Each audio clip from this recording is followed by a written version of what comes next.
All right. Hello and welcome to the Moat. Let's bring Sam on stage.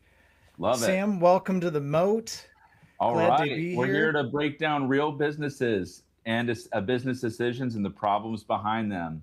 And yes, I am Sam Robinson. We have Kyle Harbaugh here. And for those that don't know, every week we find real businesses, real numbers, and real stakes. Show you how to build a business that others can't copy, take, or kill. So let's go ahead and build it today. Yeah, Sam, and I believe that the best businesses are not built by chasing headlines or tactics. It's really making the best decisions and asking better questions. And so what we do here is we're not just breaking down stories in the business world. We're not just reporting on the news. We're asking what can a business owner take away from this? Um, uh, what kind of leadership lessons can we break out of these stories? And so that's what we're here to talk about is practical steps that we can take home and apply in our own businesses. So let's build another layer of that moat. All right, perfect. And so I know you have some opening questions here. We Yeah. like to So talk about some of the businesses in the news. There's a lot of crazy stuff that seems to be going on now. there is, but I wanna open with this question. This is kind of the lens we'll look at things through today, and it's this: what's more valuable tomorrow? Which creates a bigger competitive advantage? Is it AI or is it a leadership team that knows how to use AI well? That's a great question.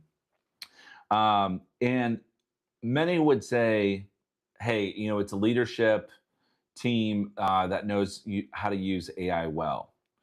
I don't think it's either AI or leadership team that honestly is AI enabled. I think it's your people that are enabled because the reality is that the leadership. And I was actually just talking to a leader just right before I got on stage here, and they are their team is using AI to build. And the biggest one of the biggest things that I'm seeing not only in that business but also in others is that it's relationships. The biggest thing is AI enabled relationships of like, hey, how can I care better for this person? How can like this client and customer? Like previously, like for some of my client discovery, I would spend probably like 5 hours. Like, when and like sometimes when I was building a plan for somebody or I was I was working with other advisors to build a plan, or we're prospecting, or having these conversations. There was often times I'd spend 2 or 3 or 4 hours on just like those prospects alone or clients before I would even start a plan, and then I might spend up to anywhere from 4 to 10 hours on a plan. Um, and now with AI enablement, I might spend 15 or 20 minutes and walk away from a computer that is doing a lot of the heavy lifting, and I'm providing the key details from that client relationship locally offline. So like none of the client details are on the web. It's like all personal, local, and I can work through that very quickly and say, oh man, yeah, these are things that are top of mind. And if I've got a million of those, I'm only going to be able to remember a few, one or two little bit tidbits, so I can refresh my memory. I can have the right things. So it's not just your leaders, it's also your people. But I would say AI enabled relationships are going to be one of the things in the future that's going to get you farther as a business owner. I love that, and I think that is a great point. And guess who else agrees with you? I don't know De- who. Deloitte. Deloitte agrees with you. So we'll get into our first study, Okay. our first story here. So Deloitte earlier this year in 2026, they surveyed a whole bunch of different business leaders, 9,000 business leaders across 89 countries. So this isn't just the U.S. or the U.K., but like a whole bunch of different places, and They looked at who was using AI and how they were using AI, and their conclusion was this: that people who are using AI in a manner that is still human centric, that Hmm. they're focused on the relationship, the human aspect, but they're AI enabled, are far more likely to see an increase in revenue and in growth, in a return on investment, than just a company that's leaning into the tech side of things and is becoming less human. Why do you think that is? It's really interesting. And for those that don't know, and I don't even think you know, but for me, there's a very like most of my days I'm spending on like two or three different computers. I have, and it's crazy to think about, and my phone being also one of them. And I'll spin up an instance, and I'll say, okay, I need to do this, this, this, and this. I'll like set it and forget it. I'll let the toast, the bread toast. Then I'll put it in there. I'll hit it, and I'll go to the next thing. Let that toast, and then let the next thing let that toast. So um, that didn't exist before. It's like I was working on one thing and then I would finish that. But now with a lot of the AI, so I can say, okay, and for those that don't know, coding had been one of my hobbies since I was like very small, like 12, 13, and literally focus like learning my first lines of code, philosophy, psychology, business philosophy, business psychology. Those things were always like fun to me. I don't know a lot of people that thought that was fun. It's like, oh, I could spin up this business and build this thing. And, being an inventor, there's many times I was at a science fair and I was like, working on scientific aspects. And I just thought that was really cool in business. I didn't think that it would go into AI like it has today and everything's just converged for me. But the big thing I just want people to know is that AI hallucinates. And the reality is that if you have it do all of your work, you're only about 60% right at best. And then if it's working on things it's never learned before or understood and been trained on, that margin goes down much smaller to like 20, 30, or even 10%. Um, and oftentimes, even on some of the big stuff, it's like, I'm not going to touch that. And it like rejects it outright. And it's kind of the same way. It's like, why would I ask an intern to do something like a senior manager needs to do? Like, I'm not going to ask an intern to do that. I'm going to not be able to have the right starting base. And so we're seeing that with those that have greater knowledge and greater ability and greater intellect and instinct, they're actually becoming more enabled. And so for I know for at least for me, I'm not saying I have all those things, but what I am saying is for like my productivity, the amount of stuff that I can get done in one day now is somewhere in the neighborhood of like 3 weeks. Like I can basically compact 3 weeks into one day now. And so we're seeing that on a lot of people that are having a higher competency level. And I'm seeing that across the board for a lot of players in the marketplace. So when we say, okay, well, those that are AI enabled, those companies, we have to look at what are they actually doing? What are their directives? What are their goals? What are their levels of understanding? And what is the corporate knowledge that they're working with? Because maybe that's Deloitte or maybe that's your local mom and pop shop. Maybe your local mom and pop shop is saying, okay, hey, we have these 10 customers that come in, but now we realize that we have a few of these other floating customers and the inventory that we have. Let's say I make cakes, okay, and I know the trends, and I can ask my local chat GPT and say, hey, what's going on for the next week? Like what should I anticipate from a revenue standpoint and the amount of customers? Now I can say, okay, hey, your prior sales actually last year around this time spiked. These are a few things that happened.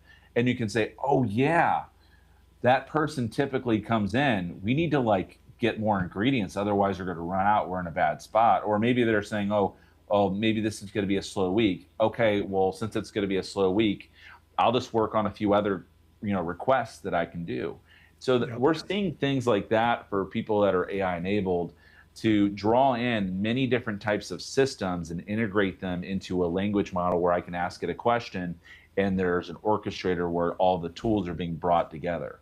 So those companies that are having the greater revenue and success have those tools that are being brought together and allowing their people to be AI enabled, that they're not, for instance, working on a slide deck for the next 5 days and because they can't get it right and they can just pull all the corporate information and then about an hour they've got everything that they needed that they would have worked all night for in multiple days. Yeah, yeah. I think you're exactly right, and I think the the best business owners should be asking, not how do we replace people with AI, but how do we make our people better with AI? How do we bring them and make them like superhuman status with AI, so that they get more done? Um, you know, that's that's a lot more powerful. And here's the thing. Here's the moat lesson I want everybody to walk away with is technology is available to anybody. Now, yes, you could make your own proprietary AI system and keep it in house, so it's not available to everybody. And there's more to talk about there. We've done that, but um, if you're using a tool that's on the web that's cloud based, everybody has access to that tool. What people don't have access to are the people in your business, the talent they have, the leadership they have, the culture that you developed. All those things can be moats if you do it right.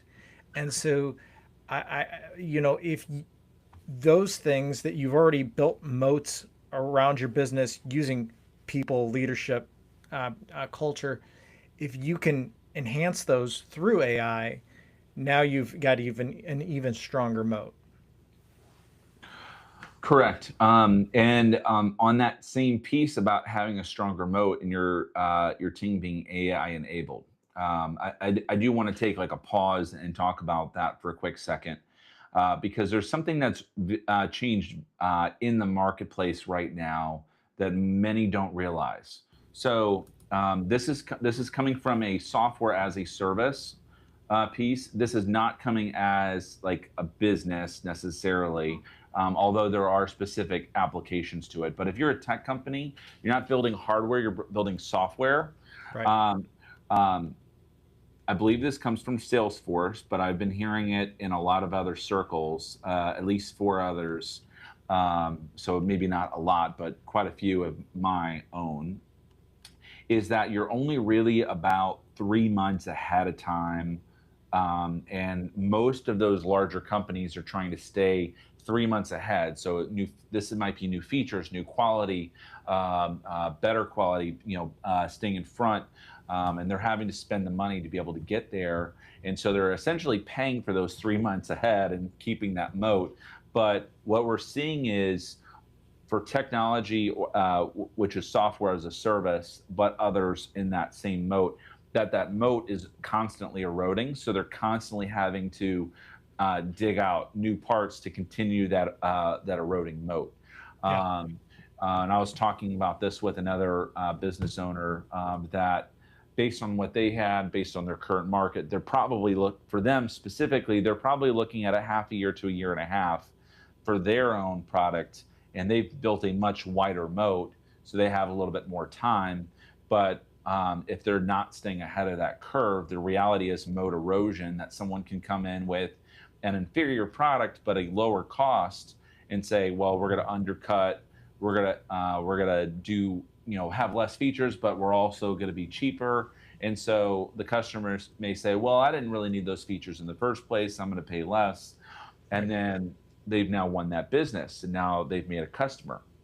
And so we're seeing that moat erosion right now.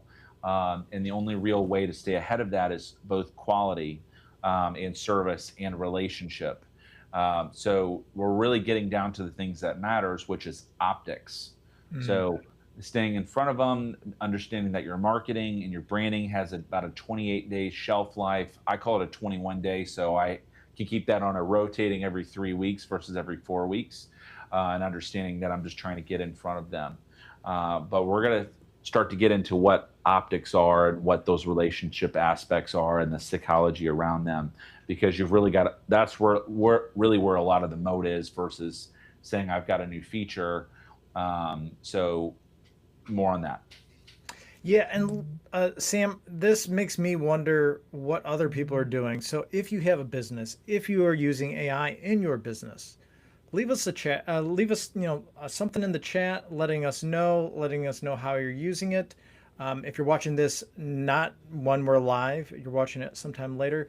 Leave us a comment and let us know.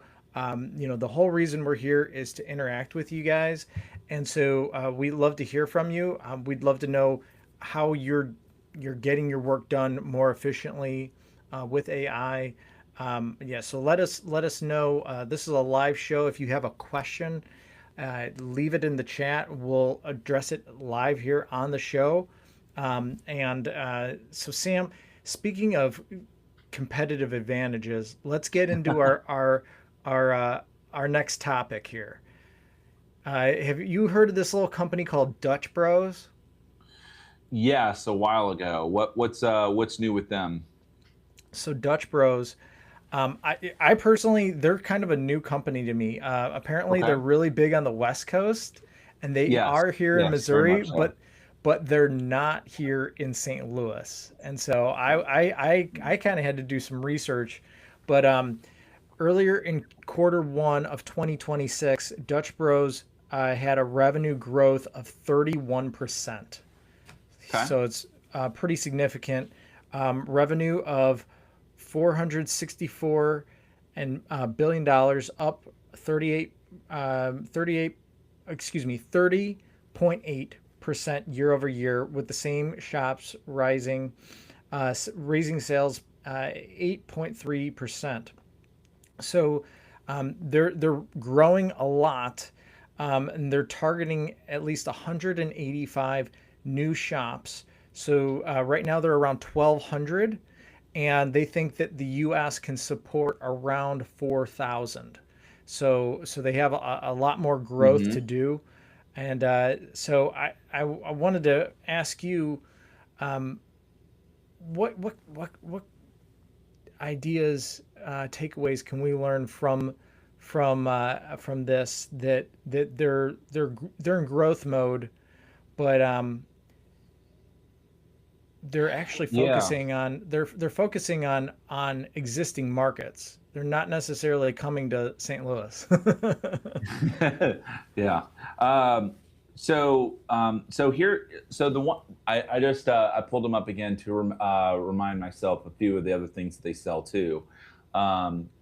The main one that I know Dutch Bros from is from energy drinks, because I was a energy drink user for a long time, and I like to have myself a little one now and then, but I don't explore anymore as that type of buyer.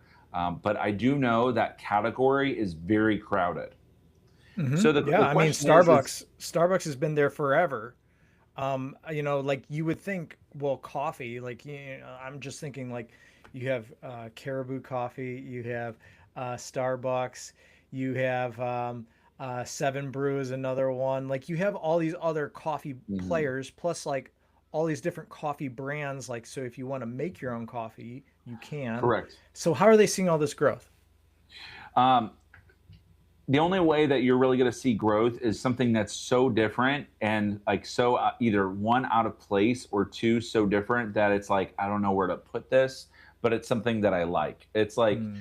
um, um, it's basically someone's going to see it and say, yes, that's what I want, or I'm curious enough to try it because it's so different, but it looks good. Or a friend has recommended it's like, hey, this is pretty good. Um, and there's a few other like market differentiators. I'm forgetting the name of the company. There was a company that changed how olive oil was, Hmm. and they traditionally came in glass bottles. Forgetting the name offhand, but anyway, they put them in plastic bottles. They look like sriracha, Hmm. but it's basically like meant for like an everyday consumption for olive oil. And they started winning in that category. They focused on marketing. They were different, and they gave people permission to be able to use the olive oil every day versus the glass bottle of like, oh man, this is kind of fancy. Yeah, it's special. I'm not. I mean, it's more special, and so they treat it kind of like wine, which that category and that thought process in the consumer optics again was really in that category, and they did it for more of like the everyday usage, and they started winning in that category and making tons of money. Um, and so we're seeing the rise of more of like a rebel, something that's like different, more like a rebel brand of Hmm. like, hey, this is your everyday use type of item. And so we're seeing the rise of that and a few other like more of the fancy categories. We saw that previously with like barefoot on Yeah, for wine, of correct. saying like, hey, we just have a couple wines, but it's cheaper and it's like meant for you. And then we saw like the rise of that of like your wine in like your cardboard containers. Right. We saw that, and then we had, and even before that, we had like coffee and like the to-go containers from like Panera that you see all the time, and you like Right. tote it around in this cardboard. And so we're seeing the rise of things like that of like it's like same category, and they're pulling that forward into more of like your everyday usage. There's also buyer optics, and one of the things that I have, or which I think is interesting for the energy drink for Dutch Bros is the Rebel. Hmm. The Dutch Bros Rebel. So you can get it iced, blended, whatever. And there's like a mist energy refresher that they're showing here. They also have other. I knew they had chai lattes, but I didn't know about their lemonades, hot teas, and protein coffees. Like literally the addition of protein in a lot of drinks. So there's some very differences, but what we're seeing is that a couple things, especially in the health category. And I think this pairs, we're going to start to see pairings. This is my personal thoughts here. We're going to see pairings in this category with paired with like your local, more boutique gyms. Not Hmm. your big gyms, the gold gyms. We talked about that previously, but more of like the tight knit community. And we're going to see drink brands trying to go into those communities and saying, Hmm. "Hey, this community uses this drink, maybe the Dutch Bros. Hey, this is what we do." And so they're going to start pairing up with those. They did. You saw that with like Gatorade and like Muscle Milk at one point in time years ago. But now that where there's like these smaller gyms, the total amount of purchase power is eroding because it's a smaller gym, and so you've got to have the iteration. The only way to do that is AI enablement, and saying, okay, here's all the people we have. We're going to make phone calls and see if we can get in there and be those type of brands. Other than that, the only other way is to have the optics, which is like your influencers and social media Right. marketing, and getting in front of that. So I do think they're probably more popular with that method than the former. Yeah, and something else that I want to highlight here is, so I said they're focused on building out 185 stores. They're actually going to acquire 29 stores in existing markets in the Phoenix area that are franchises. So they're franchises. They're going to bring them Mhm. under the corporate umbrella. And what's really interesting about that is they're going deep instead of expanding to new markets. They're going deeper into the market they've already created. They're already known. They've already gotten traction in a market, and they're really perfecting what they're doing and making it better. And because there's still plenty of customers there, and they can enhance that experience and make it better before they roll it out to other markets. They're I think that's a really interesting approach. Yeah, and on that same piece, like for instance, I know Starbucks, like you go to a different part of the country or you go to a different, well, especially a different country. So maybe talk about that. So if I go to a different country, I'm not going to get the same menu. Hmm. Hmm. Like most restaurants don't have the same menu, and not always the same menu works for different communities or different countries and different cultures. So if you end up at and like for instance, I was on a Reddit thread here for Charlotte, and they were talking about like a very specific style of Mexican food. It was like more Latin influence. And they were saying that there was a very specific Latin influence that they were hoping that would come from California all the way to Charlotte, and it wasn't here. And I was like, man, that's a real opportunity to win, because there's that whole community looking for that. But it also depends on the certain addressable size of that community too. Correct. It's nice to say, oh, I can get people to purchase, but if that's only two people, I don't really have a business. Like Right. maybe you do if they have a ton of money, but if it's only a small amount, it's just not going to work. Yeah. Um, so it's very important, and I like that. I like that from the drill down perspective of like, okay, we understand who our community is. We look for that very specific community. We know where this community is, and we understand the demographics of that community, and we're going to address them and make sure that we are finding where they are, and we're going to serve them. Yeah. Um, Yeah. and The so here's the last thing I want to say there is I think sometimes people make this too complicated. And really, at the end of the day, we have our pull the lever that we'll talk about time, money, or people later. But what I will say is that this is really about serving people. Like maybe Mhm. you have a product, maybe you have a service. It doesn't really matter. The reality is that you're finding someone that really had hoping to want something and is really needing it, and then you say, "Hey, I've got something I think that's going to really make your life better." And Right. you found out as much as you possibly can about that person, and you said, "Okay, I've got it." And they're like, "Yes, take my money." Like Right. this is going to solve everything.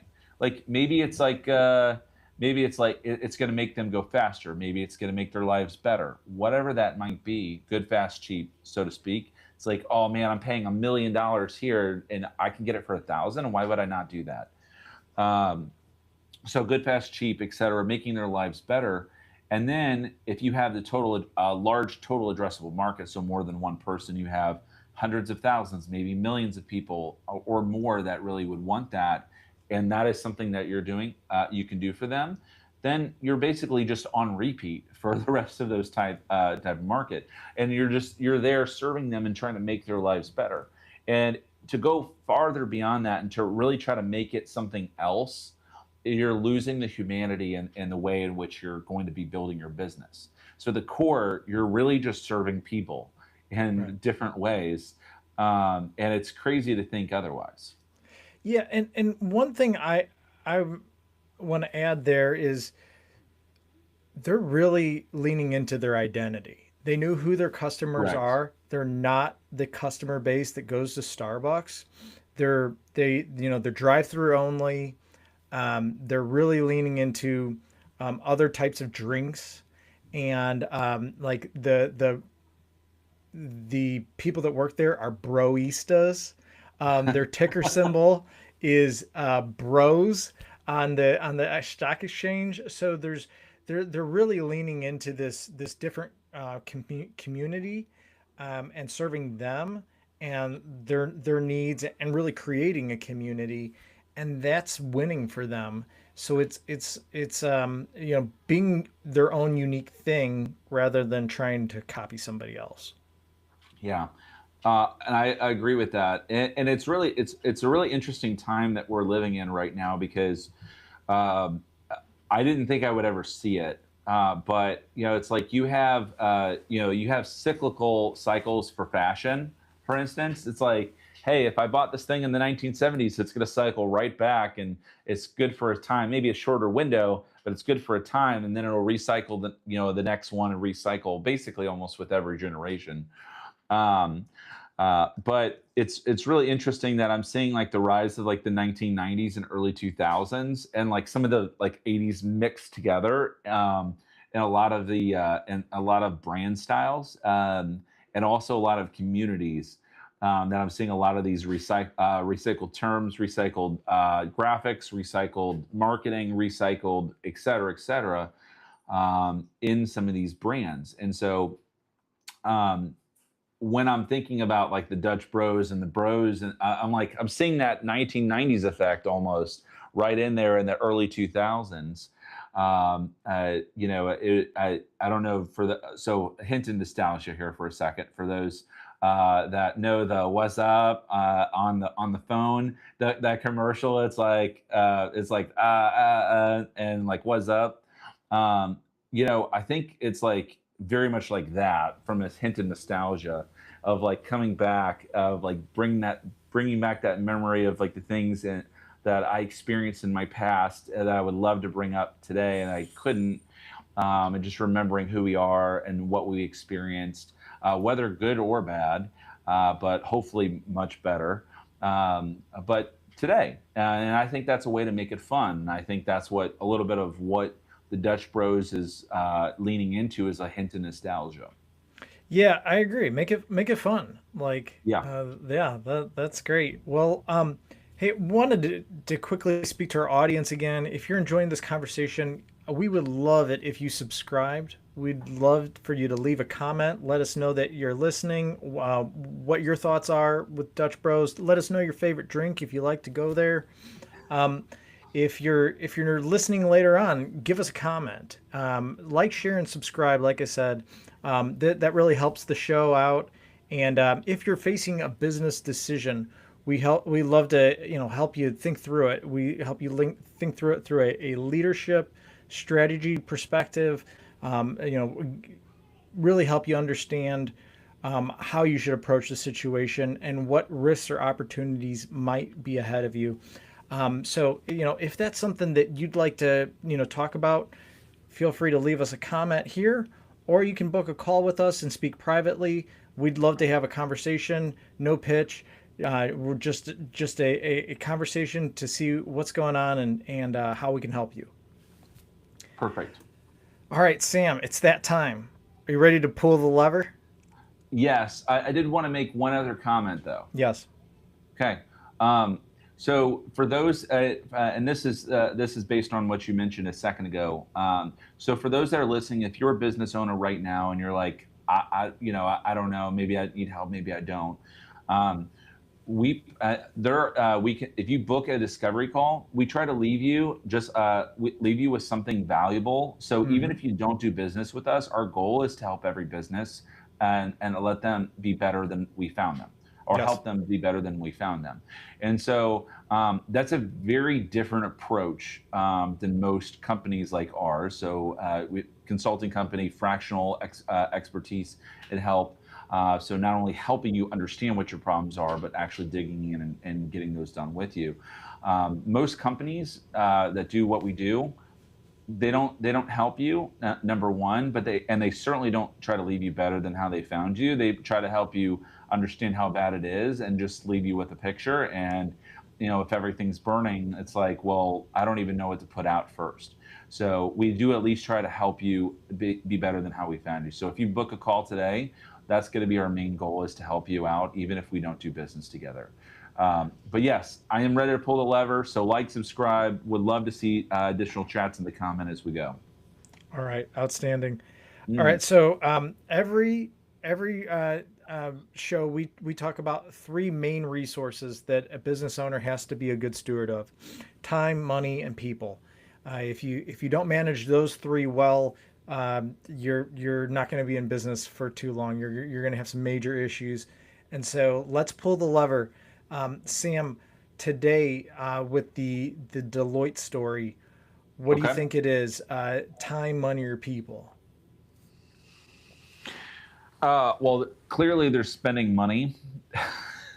Yeah, I mean, Uh, AI costs for sure. Correct, correct. But this and the quality of these companies that are AI enabled is a factor of time.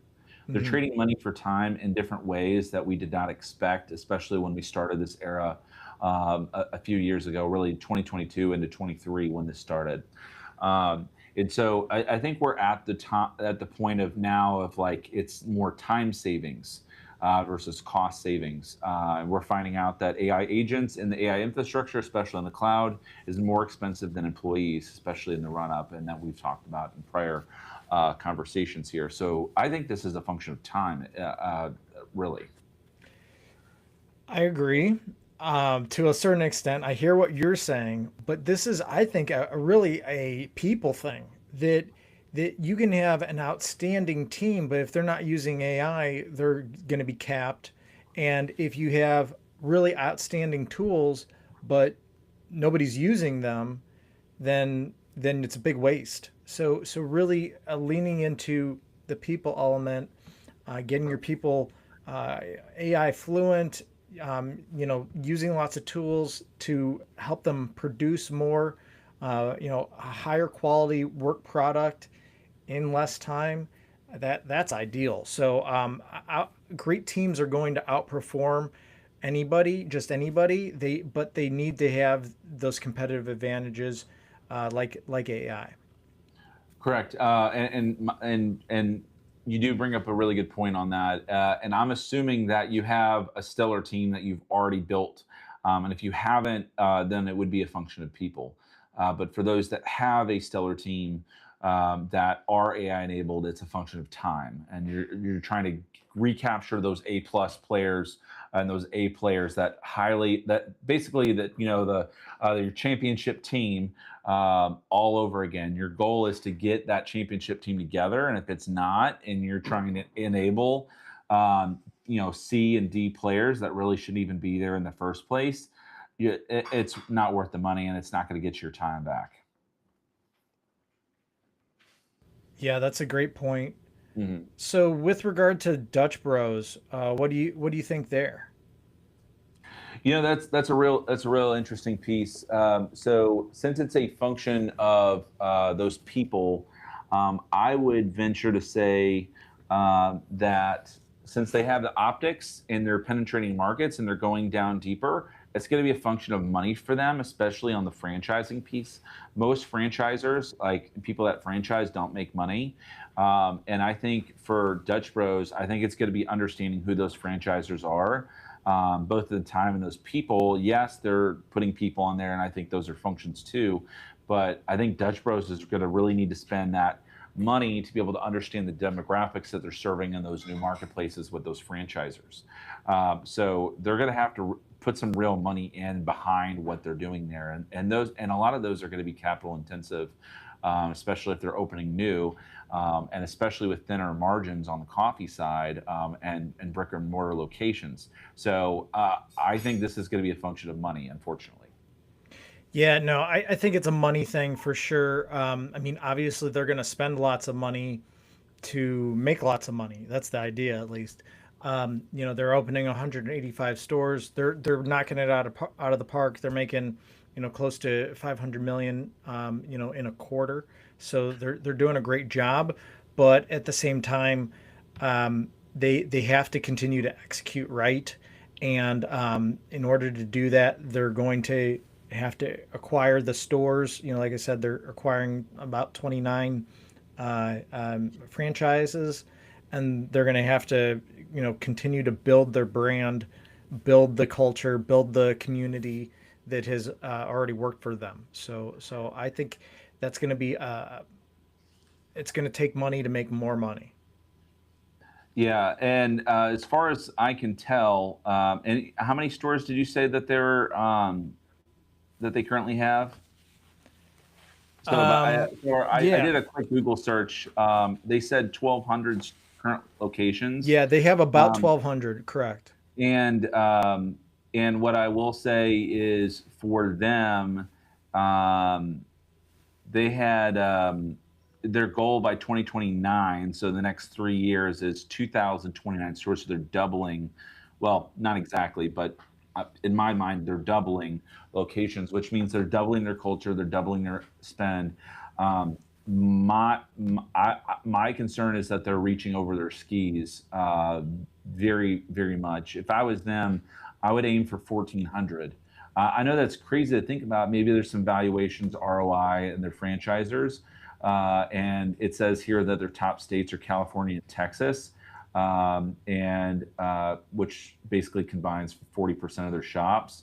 But for their franchisors, I would say I would go lower on that, especially if they're going to go deeper. It looks like for me, even though we're saying deeper, I think they're going too wide with that. And if they're going to go deep, you can only go deep or wide. So if you're going to go wide, Hmm. you can't go deep, and if you're going to go deep, you can't go wide, because Correct. basically, think of it like moving dirt. It's like I can move. There's only so much that I can move. So if I can only fit the amount in my hand. I can go deep with it or I can go wide with it. I can only move that amount in that period of time. which I consider momentum. So that's your velocity and the amount of mass that you can move. So from a scientific approach, if I consider that, I can translate that to the amount of revenue and dry powder that I have, the amount of people that I have to be able to move that, and the amount of time, man hours that I can do. And so if I can consider that as part of the amount of mass and velocity that those people can have and the amount of revenue, which is the enablement of them, you're only going to be able to go so wide and so deep. So if they're planning to go deep, I would significantly reduce the amount of stores they're opening and call it like 14, maybe 1600 at most. And consider that going deep. And I think that revenue is going to continue to come. Saying going too wide and trying to double the amount of stores, I think is crazy talk. I don't see how they get that number without And this is franchises. from the Dutch For, Bros website, investor relations. yeah, For call it what it is. yeah, I mean, but like I could see potentially how they could do it with franchises, but I don't. I think that is rather aggressive. Like you said, I think going deep is the right play. I think that is, I mean, that's kind of like the Chick-fil-A model is really perfect, like keep things simple, really perfect it, and then slowly expand it. I mean, Yeah, but and, so and yeah, and on that same piece, I think Chick-fil-A is a great example of this. The amount of Chick-fil-A's that you can run is highly limited. Like you basically can only get one per each mhm, person that's going in. It's like so you're right, actually focusing on your revenue and you're really planning out your location because that's the one you got and you're married yep, to it that's and right. you're not going to a bunch of different franchises like yeah this one makes money this one doesn't, but it's like no, there's like very intentionality, high intentionality with that. And I think that's one of the reasons that they can win because it's like there's a sole focus on this one, maybe two, if you're lucky, But outside of that, you're looking at something that you're not getting a lot of. And so if they can do something like that, and there's people that are willing to put the money in, maybe you expand, but you've got to have a high level of focus. Right. But the thing is if you have an addressable market size that's not very big, that doesn't want what you do, and you're in the wrong market, goodbye. Yeah, yeah, and I think having focus is so important, and it's oftentimes what'll kill you is you're focused too many places, and so you then therefore you're not really focused on any because you're just spread out too thin, and Correct. so it's really important. All right, well, I think we talked enough about each of those levers. I want to leave with a final thought. There's a common theme in these stories. Okay. Competitive advantages, they're not built by chasing new trends. They're built intentionally, consistently asking better questions, and getting finding better answers. And so that's all what we're all about here is not just all the opportunities, but what makes the most sense for your particular situation. And so, yeah, that's what I want to leave you with is ask better questions and take time to reflect and focus. Correct. In business, it's all about asking the right question, right? It's like Yeah. if I'm asking a million different questions, right? If I have to ask, 1,000 questions to get to the right answer, uh, versus if I'm only going to have to ask 10 questions to get to the right answer, or even two, it's like there's a reason the Toyota 5Ys, was popular because you have to be able to drill down.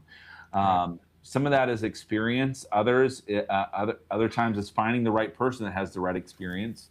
And other times it's feeling around in the dark until you find what the actual answer is. And usually reality is stranger than fiction. So so if you've got a business today, and I know we're wrapping up here, Kyle, Mhm. but if you've got a business today, and you weren't able to make it on the live show, but you really wanted to talk to us, book a call. There's Kyle will leave a chat comment in the chats. So like, subscribe, great. Even better, we would love to leave your business better than how you found us. So we would love to have those conversations, even if it's only for 30 minutes. A lot of times as a CEO or a president, co-founder, founder, whoever you may be, and you're up at the top, it can get murky, and you have limited time and limited resources available. You don't have time for nonsense. You have time for action, and not time necessarily for planning, even though you've got your planning phases and those cycles that you go through. And so our hope and our help, and what we've also done with businesses, is to reduce that cycle, reduce that amount of time to be able to make those decisions so you can hit those goals and make not only your investors happy, but also your people happy, and you're going and rowing in the right direction versus going opposite, which is a lot of times what happens in different business units. So with that, I love it. So until then, keep building that moat. Make sure your business cannot be taken by others, that they can't copy, take, or kill. And I'm signing off right now. My name's Sam Robinson, and I'm here with my co-founder Kyle Harbaugh. Don't make it sexy, make it moaty. Yeah, that's right. Yeah, keep it simple. Yeah, and steward your time well, your people intentionally, and your money. Continue to create lasting value. All right. Well, outstanding, Sam. Thanks a lot, everybody, and we'll see you here on the next one, breaking down other business stories and what you